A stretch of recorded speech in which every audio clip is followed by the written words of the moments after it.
Alors les gars, si vous saviez depuis combien de temps j'attendais de faire cette vidéo, les gars. Cette vidéo sur le mercato idéal du Barça, j'attends de la faire depuis très longtemps. Par contre, je vais pas faire la même erreur que la saison dernière, les gars. La saison dernière, pour ceux qui n'ont pas suivi, j'ai fait une vidéo du mercato idéal pour le Barça, mais pour 0 €, les gars. Le thème de la vidéo, c'était un mercato avec que des joueurs libres. Ou très peu chers. Chose que j'aurais pas dû faire. Non seulement... parce que juste derrière, sur Twitter, ça m'a attrapé, les gars. Il y en a qui ont repris certains extraits sortis du contexte quand j'avais cité certains joueurs. Alors, c'est pas forcément les grandes stars internationales, ce qui est normal vu qu'on parlait d'un mercato à 0 €, des joueurs libres, des joueurs sans club pour la plupart, donc ouais. Mais c'est pour ça que je vous disais, c'est pour ça que je vais pas faire cette erreur-là. Par rapport à ça, mais aussi parce qu'aujourd'hui, je pense que la situation financière du Barça, elle peut être un petit peu meilleure que la saison dernière. Mais bref, on va directement rentrer dans le vif du sujet parce qu'il y a pas mal de choses à dire. Rien que sur le poste de gardien de but, les gars. Il y a plusieurs choses sur lesquelles il faut revenir. Déjà, pour commencer, bon, faites pas attention avec Astralaga qui est encore présent dans cette liste. Bien sûr que c'est Szczesny qui a sa place. Et par rapport à Szczesny, les gars, moi personnellement, j'ai absolument rien contre le fait qu'il doit rester. Pour moi, franchement, en tant que doublure, Szczesny, ça peut être un très bon gardien.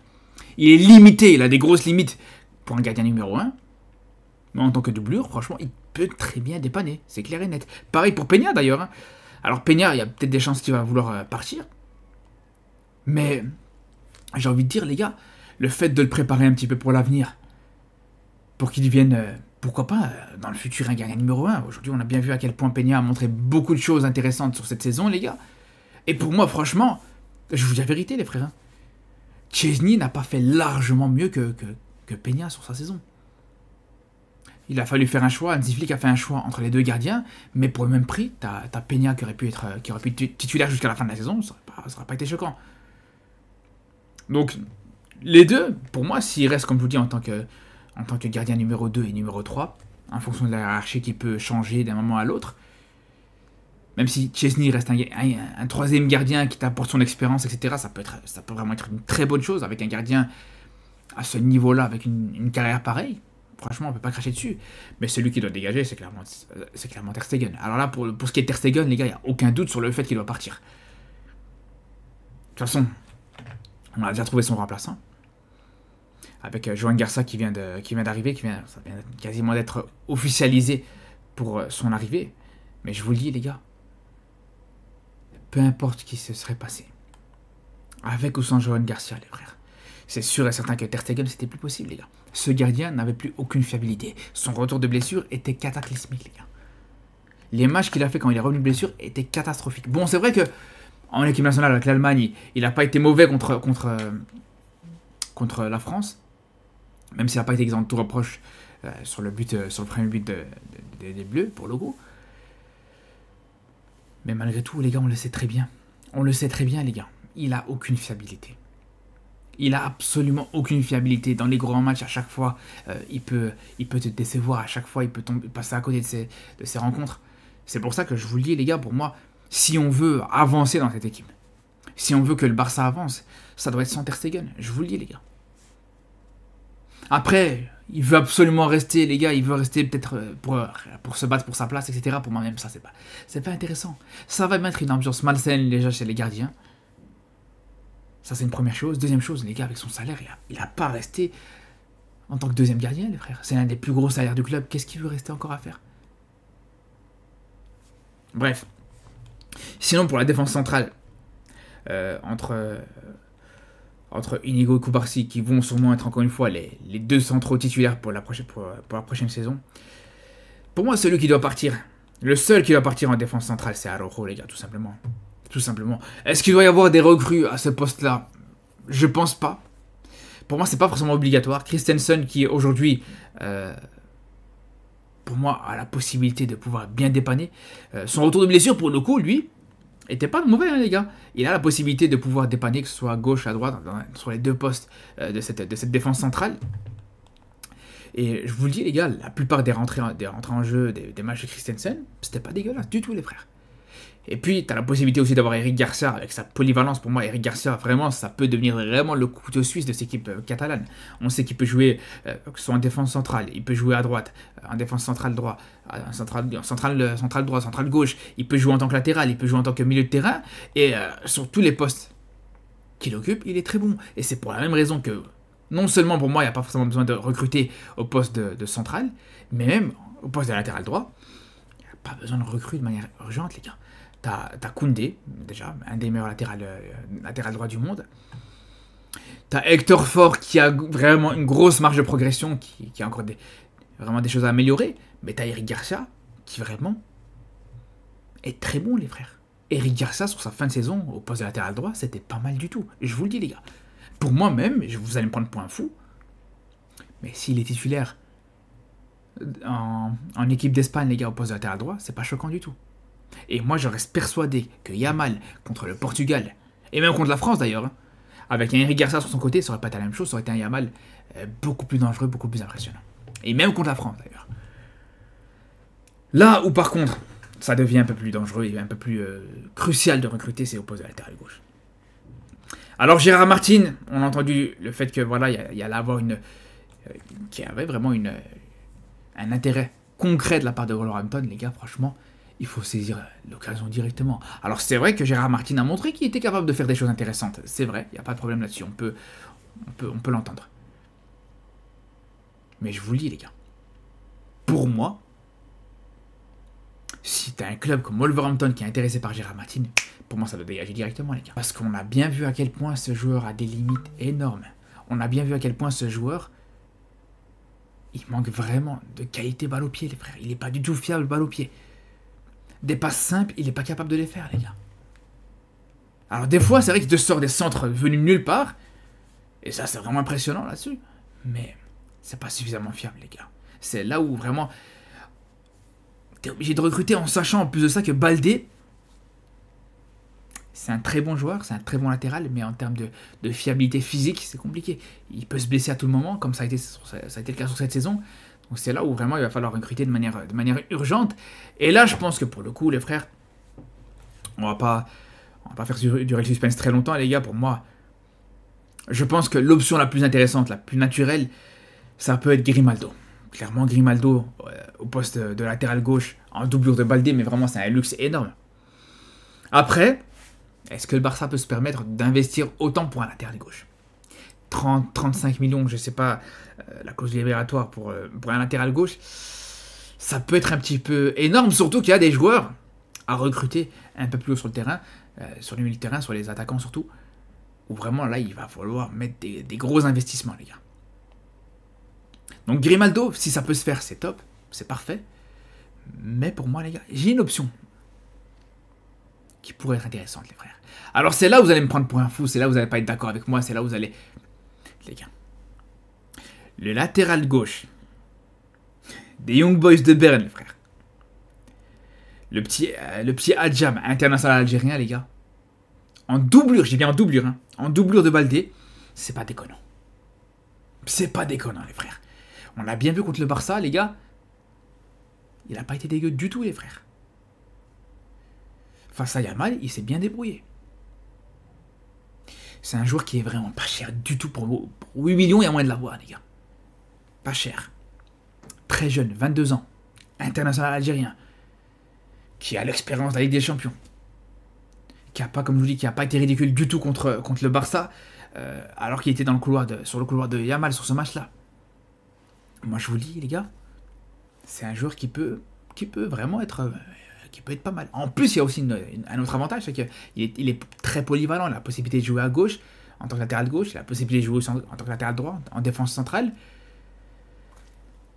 Si c'est pas possible pour Grimaldo, parce que financièrement, c'est un petit peu compliqué, et on sait à quel point ce poste de latéral gauche, c'est un poste qui est très prisé. Les joueurs sont pas hyper chers, mais c'est des joueurs qui, malheureusement, voilà, sont assez rares. C'est un poste qui est assez rare dans le football. Et quand on voit que Grimaldo, il y a déjà beaucoup de clubs qui sont dessus, il y a le Real qui est dessus, et même Grimaldo a montré et a fait comprendre que voilà, pour lui, jouer au Real Madrid, ça serait pas inenvisageable, dans le sens où l'un de ses exemples, l'un de ses modèles, c'est Marcelo, au Real Madrid, etc. Donc voilà, c'est là où il y a des options plus plus abordable à aller chercher et plus réaliste. Et pour une doublure, les gars, c'est envisageable de fou. Hein. C'est vraiment envisageable de fou. Après, pour ce qui est du milieu de terrain, bon, il y a Bernal qu'on peut rajouter à ce poste-là. Pour ce qui est des milieux de terrain, plus à vocation défensive. Et franchement, les gars, à part ça, ça ne va pas bouger. Pedri, Gavi, Casado, De Jong, et avec Bernal en plus, vraiment, pour moi, ça va être des problèmes de riches. Hein. Vraiment, à ce secteur du terrain, ça a été pendant très longtemps un vrai problème pour le Barça. Pendant longtemps, tu as dû recruter, tu as dû rechercher des joueurs pour succéder à Busquets, etc. Là, les gars, je pense que ça peut vraiment être une très bonne saison pour les milieux de terrain, les gars. La concurrence, elle peut être énorme. À tel point que même un Gavi, il aura du mal à jouer sur la saison prochaine. Bon, l'avantage de Gavi, c'est qu'il peut jouer un peu plus haut. Pareil pour Pedri, bon voilà, ça c'est des milieux de terrain un peu plus offensifs. Mais entre Casado, De Jong et Bernal, la concurrence, elle va être très rude. Donc voilà, là je pense que c'est vraiment le secteur où ça doit absolument pas bouger. Pareil d'ailleurs pour le milieu de terrain offensif, pour les milieux de terrain offensifs, ça parle de Fermin Lopez qui pourrait partir, Dani Olmo aussi. S'il y a moyen de les garder, ces deux-là, pour moi, ça peut être pas mal. Une petite concurrence à cet endroit-là du terrain qui peut faire du bien. On va pas cracher dessus, les gars. On sait à quel point ça manque beaucoup. Par contre, je sais que c'est plus Pablo Torre qui est sur le départ. Moi, les gars, si ça tenait qu'à moi, les frères, je garderais Pablo Torre pour le faire jouer sur le côté droit, pour le tenter sur le côté droit. On se rappelle, en Coupe du Roi, sur les petits matchs qu'il a pu faire, il n'a pas été dégueulasse. Et je retirais Pau Victor pour le coup. Pau Victor, s'il veut partir, pour moi, ça peut être intéressant de le libérer. Et c'est là où on va venir aux postes les plus cruciaux, les postes les plus importants. Le poste d'ailier gauche pour commencer, les frères. Bon, on est d'accord sur le fait que Ferran Torres, il joue numéro 9 maintenant. On compte sur lui sur une position d'avant-centre. Que Ansu Fati va sûrement partir. Après, pour le côté gauche, est-ce qu'il y a vraiment un suspense si on dit que voilà, l'option sur laquelle il faut foncer, l'option sur laquelle il faut vraiment forcer, les gars, c'est Nico Williams. Encore ce matin, les gars, j'ai entendu que Bilbao était pas content parce que le Barça voulait négocier sur la clause libératoire, les gars. On a une chance énorme d'avoir une clause libératoire pour un joueur d'une telle qualité. Avec une clause libératoire aussi basse. On doit arrêter de chicaner, les frères. On doit arrêter de faire la fine bouche et il faut recruter ce joueur une fois pour toutes. Il n'y a aucune négociation possible à faire. Pour moi, il n'y a rien du tout, les gars. On a entendu parler pendant ce mercato des Luis Diaz, des Rashford. Les gars, je ne veux pas entendre parler de tout ça, les frères. Rashford, à la limite, en 9, pourquoi pas, d'accord. Mais pas sur un côté gauche, les gars. Nico Williams, c'est l'option la plus intéressante. Bref. De toute façon, pour ce qui est de Nico Williams, j'en ai déjà parlé, on en reparlera encore. Il y aura des choses à redire par rapport à ça. Là où, pour le coup, il y a plus de choses à dire, c'est sur ce poste de numéro 9. Et c'est là où je pense que je vais vous surprendre, parce que pour moi, je vois qu'il y en a beaucoup qui comptent sur Lewandowski la saison prochaine. Mais pour moi, c'est fini, les gars. Lewandowski, faut être honnête. Faut être honnête, les gars. Pour moi, je pense que cette saison, les frères, c'est la dernière saison où vraiment il a été... où il a pu être impressionnant. Et encore impressionnant, les frères. Je sais pas, c'est totalement le cas, les frères. Je pense que tu prends n'importe quel attaquant. Et on l'a bien vu même avec Ferran Torres. Tu le mets en 9. Avec un Rafinha de cette saison, un Yamal de cette saison aussi, qui ont été exceptionnels, un Olmo par intermittence aussi. Quasiment n'importe quel attaquant peut finir avec autant de buts que Lewandowski. Je vous le dis, les gars. C'est même une dinguerie de se dire que voilà, il a raté le titre de Pichichi cette saison, les frères. Donc c'est là où pour moi vraiment j'ai du mal à être autant convaincu que certains pour ce qui est de Lewandowski. Je suis honnête avec vous par rapport à ça. Donc bien sûr que pour moi, il faut qu'il parte. Ferran Torres, pour moi, doit rester et doit être une option intéressante en tant que doublure, parce que vraiment, Ferran Torres en 9, en tant que titulaire, c'est plus compliqué. C'est là où on va venir à un joueur, les gars, qui pour moi, il peut être intéressant. Il n'y a pas beaucoup d'offres sur lui en Europe, mais pour moi, c'est un joueur qui peut ne pas être négligeable, les gars. Bon, l'apport qu'il peut qu'il peut présenter, ça peut pas être dégueulasse. Hein. Alors, il y en a beaucoup qui vont te parler d'Alvarez. C'est bien beau, hein. Franchement, moi, si ça peut se faire, mais je demande pas mieux. Mais les gars, faut être réaliste. C'est des joueurs qui tournent autour des 100 millions, 90 millions minimum. Les gars, de quoi vous me parlez? Jamais de la vie, le Barça est capable d'acheter ce genre de joueurs. On parle d'un club qui est réduit à faire une cagnotte pour recruter Nico Williams, les frères. T'as des supporters du Barça qui font des dons au Barça pour recruter Nico Williams. Et vous me parlez d'aller chercher des joueurs comme Alvarez, comme tout ça, les gars. C'est là où c'est pas envisageable. C'est là où il faut voir des solutions plus réalistes et plus abordables, encore une fois. Alors, il y en a beaucoup qui parlent de Jonathan David. Moi, personnellement, Jonathan David, je pense que c'est un bon attaquant, mais j'ai toujours eu un petit peu de mal. Pour moi, Jonathan David, il n'a jamais été au même niveau qu'un joueur qui est passé juste avant lui au LOSC, et qui, pour moi, aujourd'hui, pourrait être une solution très intéressante pour le Barça. C'est tout simplement Osimhen, les frères. Moi, Osimhen au Barça, je pense que ça pourrait être vraiment une solution envisageable. On sait que là, actuellement, il y a entre Galatasaray et le Napoli. Galatasaray veut s'en débarrasser. Lui, il s'est bien plu en Turquie, il veut rester en Turquie, mais Naples veut le vendre. Je pense que c'est là où le Barça peut intervenir. Je pense que ça peut être une possibilité, les gars. Et franchement, c'est une solution réaliste, même financièrement parlant. À 60 millions, 65, il y a moyen de l'avoir, les gars. Tu recrutes un Osimhen à ce prix-là, c'est pas dégueulasse. Hein. Et l'équipe que tu peux avoir à ce moment-là, vraiment, les gars, pour moi, ça peut être très très intéressant. Une équipe, bon, on va retirer tout ça, les gars, mais quand on voit ça, donc on retire bien sûr Ter Stegen, on retire Lewandowski, et quand on voit tout ça, les frères, on retire aussi Araujo, bien sûr. Cette équipe peut vraiment être cohérente. Nico Williams à gauche, Osimhen en 9, Lamine Yamal à droite. Tu repars sur les mêmes bases que la saison dernière, avec une équipe qui a beaucoup plus de profondeur de banc, beaucoup plus de possibilités, les gars. Et d'ailleurs, quand on arrivera à la fin de ce mercato, quand on arrivera à ce début de saison, je ferai aussi une vidéo, les gars, pour vous donner mon 11 pour moi, pour cette saison qui va arriver.